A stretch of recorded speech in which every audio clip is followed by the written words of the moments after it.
Claims: Migrant children molested in U.S.-funded foster care. Excerpts from an Associated Press article, August 16, 2019, part of an ongoing joint investigation between the Associated Press and the PBS series Frontline on the treatment of migrant children.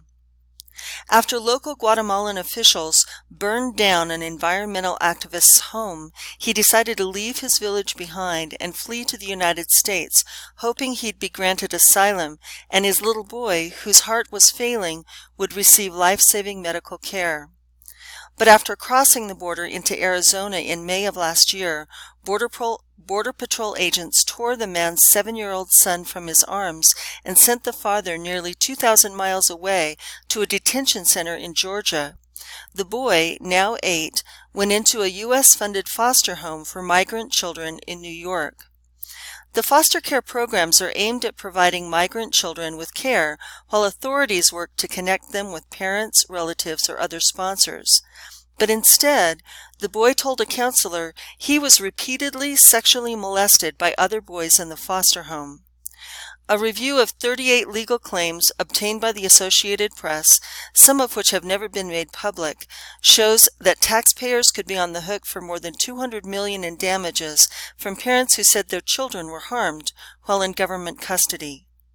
The father and son are among dozens of families separated at the border as part of the Trump administration's zero-tolerance policy, who are now preparing to sue the federal government, including several who say their young children were sexually, physically, or emotionally abused in federally funded foster care.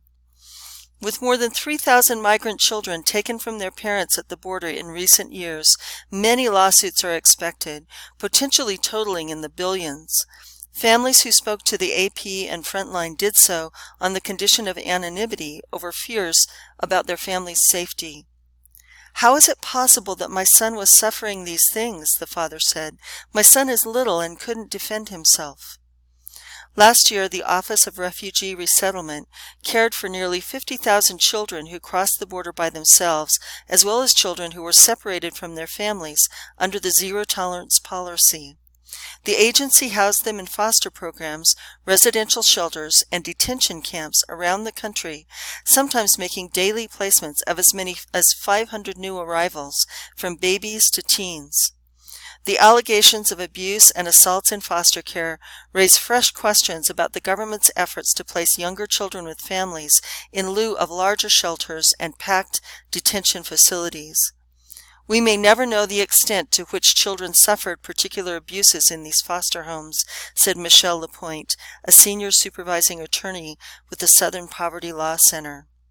The Guatemalan father, now living in Southern California, is still struggling to soothe his son's lasting nightmares. He says his once talkative and outgoing third grader is now withdrawn and frequently says he wants to leave this world. "This can't happen again, because for those of us who lived through this, it is terrifying," he said.